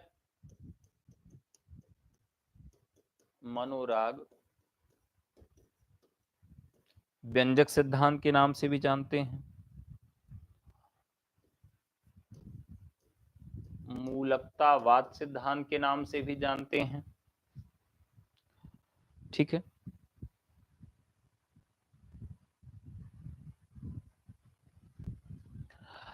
तो यह सिद्धांत क्या कहता है कि मनुष्य जो है वो विचार वाला प्राणी न होकर भावात्मक प्राणी होता है। क्या होता है? भावात्मक प्राणी। और जब आप भाव में होते हैं तो बहुत सारे शब्द आपके मुंह से बिना चाहे हुए भी निकल जाते हैं। निकलते हैं कि नहीं? अब मान लीजिए आप चले जा रहे हैं, एकाएक गड्ढा आ गया, उसी गड्ढे में गिर गए, तो वहां पर आपको कोई बताएगा नहीं, हे भैया गड्ढे में गिर गए हो, चिल्लाओ हाय राम गिर गए, हाय राम गिर गए, गड्ढे में गिर गए हो, तुम चिल्लाओ बेटा। ये किसी को बताना नहीं पड़ता कि गड्ढे में गिरने के बाद आपको क्या बोलना है, क्या चिल्लाना है। किसी को आज तक किसी ने बताया है कि बेटा पैर में चोट लग जाए तो किस तरह से चिल्लाना है, गड्ढे में गिर जाओ तो किस तरह से चिल्लाना है, या आप जा रहे हो और गोबर आपके पैर में लग जाए तो किस तरह से घृणा का भाव निकाल के अपने मुंह से आवाज निकालनी है। कभी किसी को बताया गया है? नहीं बताया गया ना। रोड पे जा रहे हैं, कुत्ते का पूप कहीं है, उस पे पैर पड़ गया, तो किसी ने बताया है कि यही बोलना है? नहीं। तो ये सिद्धांत यही कहता है कि सिद्धांत के आधार पर व्यक्ति क्या होता है, भावावेश में खुद शब्दों का निर्माण कर देता है और खुद कुछ आवाजें इस तरह से निकाल देता है जिससे क्या होता है, इस तरह के शब्दों का निर्माण हो जाता है। तो ये जो सिद्धांत है, जिसमें जैसे हाय हाय, आह, छीह, धिक, इस तरह के जो चीजें होती हैं वो अपने आप मुख से आपके निकल जाती हैं। तो ये आपका सिद्धांत आवेग का सिद्धांत है। इसके बाद कॉन्टेक्ट थ्योरी आती है। इसे संपर्क सिद्धांत कहते हैं। इसे संपर्क सिद्धांत कहते हैं। जी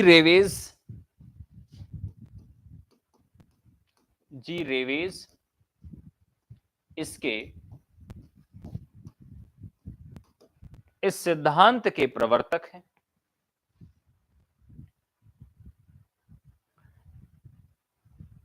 और ये बताते हैं कि मनुष्य सामाजिक प्राणी है और वो एक दूसरे से मिलता जुलता है और मिलने जुलने के कारण वो एक दूसरे से चीजों को और भाषाओं को सीखता है। आजकल क्या होता है, प्रेमी प्रेमिका जब एक दूसरे से बात करते हैं तो बड़ी समस्या होती है। क्या? संपर्क वाली। तो कहते हैं, अच्छा तुम आजकल ये नया शब्द बोलने लगे हो, पहले तो नहीं बोलते थे, किस चुड़ैल ने तुमको सिखा दिया? हा? पहले तो ये शब्द तुम कभी यूज नहीं करते थे, मैं तुमसे 5 साल से बात कर रही हूं, अभी तक तो तुमने ये शब्द कभी नहीं बोला, आजकल बहुत बोलने लगे हो, किसने सिखाया? तुरंत एक शंका का भाव। इसका मतलब यह है कि ये शंका का भाव और ये समस्याएं हमेशा रही होंगी नए शब्दों को लेकर। बनारस का व्यक्ति इलाहाबाद आएगा और जौनपुर का व्यक्ति इलाहाबाद आएगा और आजमगढ़ वाला व्यक्ति इलाहाबाद आएगा और तीनों लोगों जब एकत्रित होंगे तो स्वाभाविक है कि एक दूसरे की भाषा ग्रहण करेंगे और एक दूसरे की भाषा को सीखेंगे। ठीक है। तो जो गाना बना था, कहां रतिया बितौलिया, भोजपुरी में गाना था ना, याद नहीं आ रहा कैसे है, कि कहां रतिया बितौलिया, तो वैसे यहां की कहां बतियौलिया, कहां बात की हो, कहां से सीखे।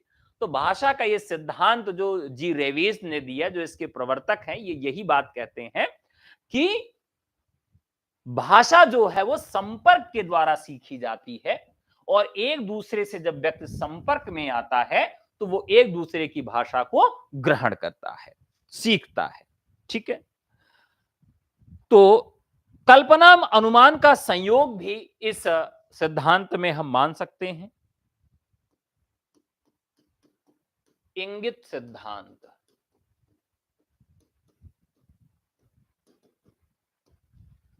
इंगित सिद्धांत,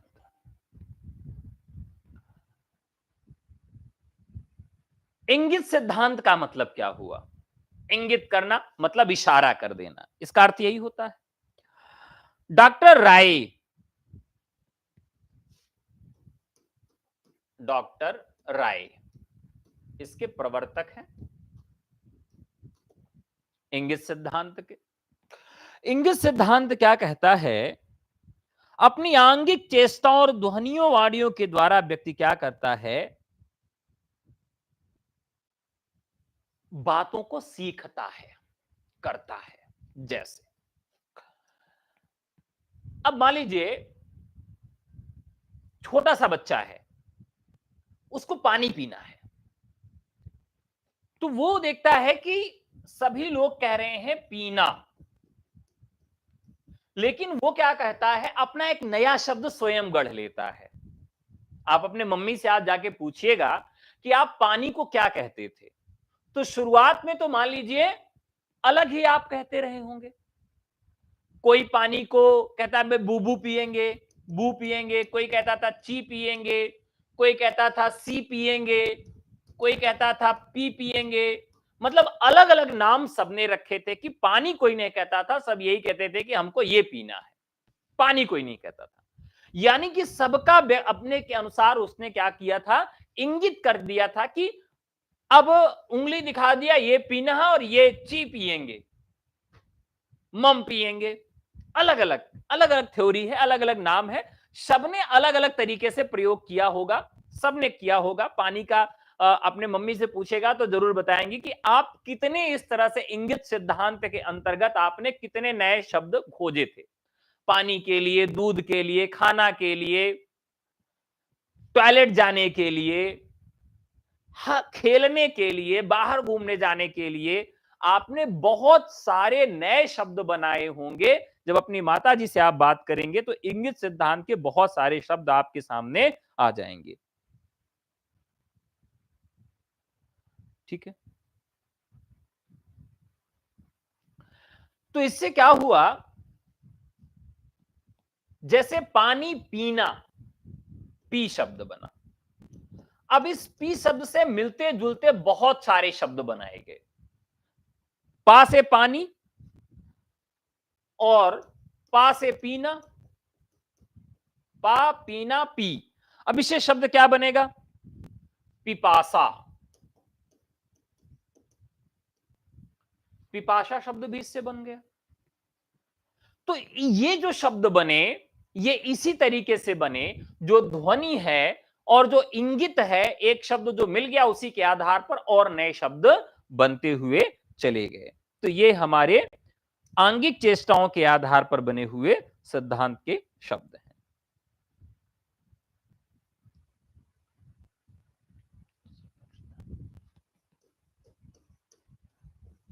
श्रम ध्वनि सिद्धांत।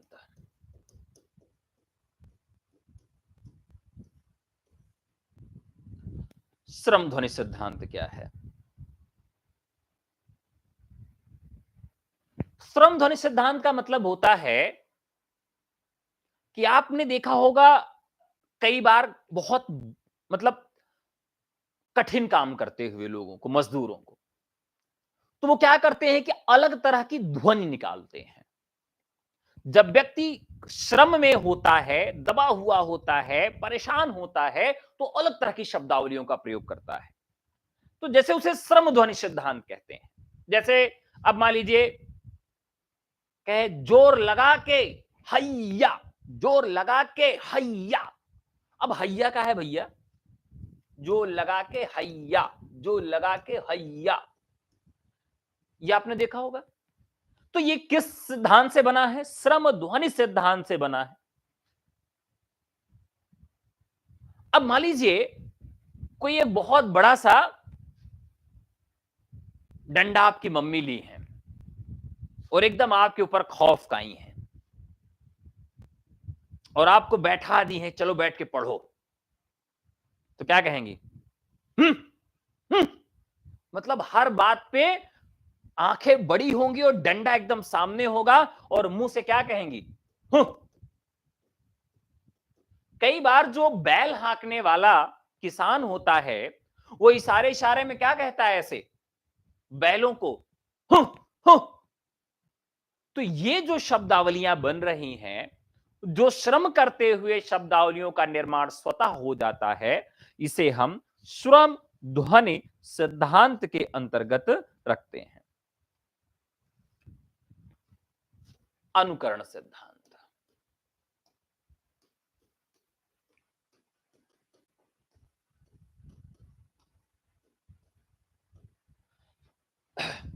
अनुकरण सिद्धांत,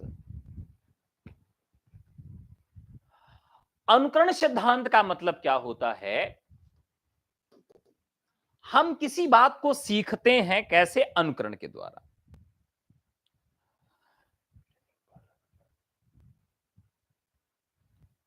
वैसे अनुकरण सिद्धांत जो है मूल रूप से अगर आप देखें तो प्लेटो के शिष्य अरस्तु का सिद्धांत है। लेकिन अनुकरण सिद्धांत से किस प्रकार से भाषा सीखी जाती है, इस बात की ओर हम सब चलेंगे।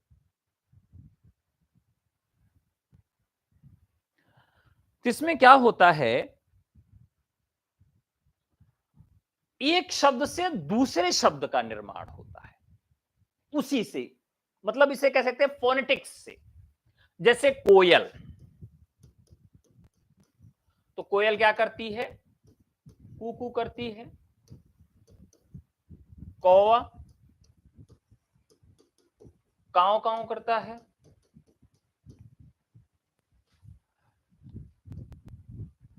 मेमना में करता है। तो ये सारे जानवर क्या करते हैं, अनुकरण के आधार पर चीजों को सीखते हैं, अनुकरण के आधार पर सीखते हैं।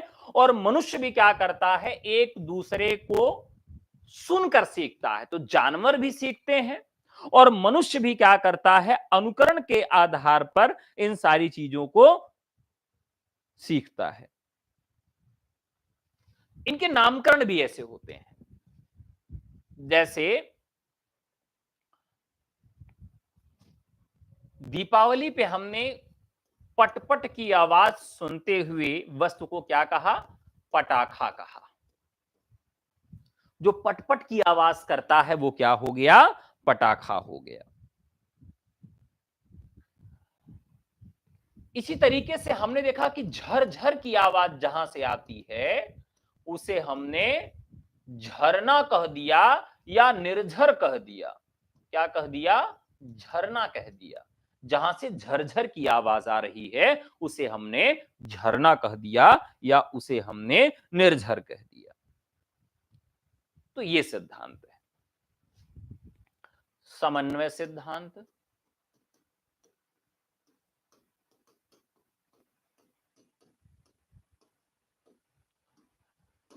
समन्वय सिद्धांत क्या कहता है,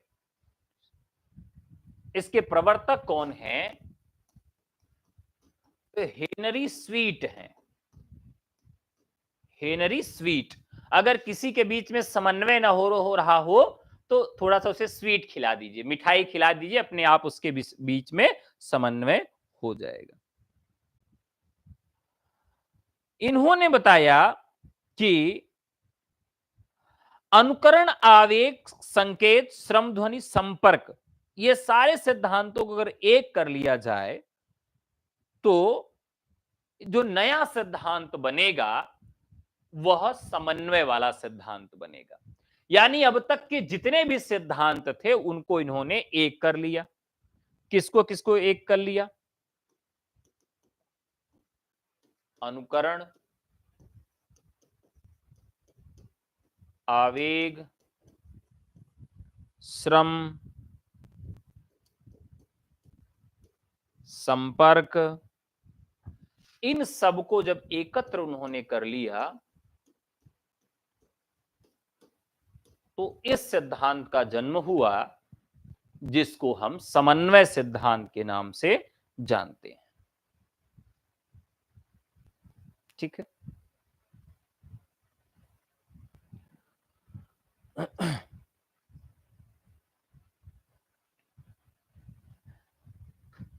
तो ये सारे सिद्धांत, अब कुछ चीजें यहां पर आपके लिए की नोट्स हैं जो एग्जाम के लिए बहुत महत्वपूर्ण है।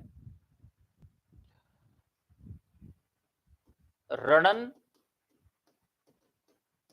और संगीत सिद्धांत यह अनुमान पर आधारित है। किस पर आधारित है, अनुमान पर। और आवेग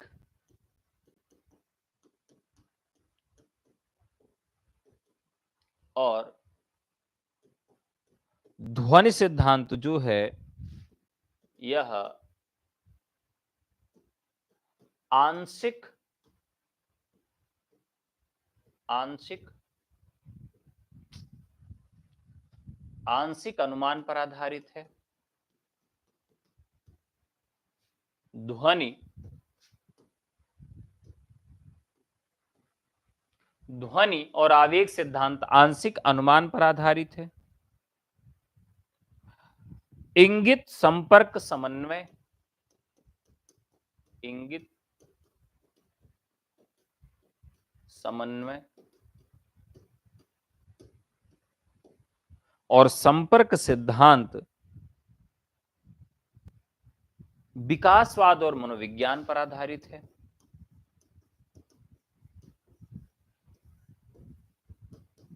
और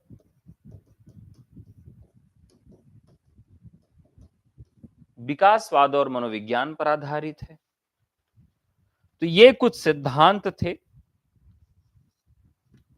अब नेक्स्ट चैप्टर में हम सब भाषा, विभाषा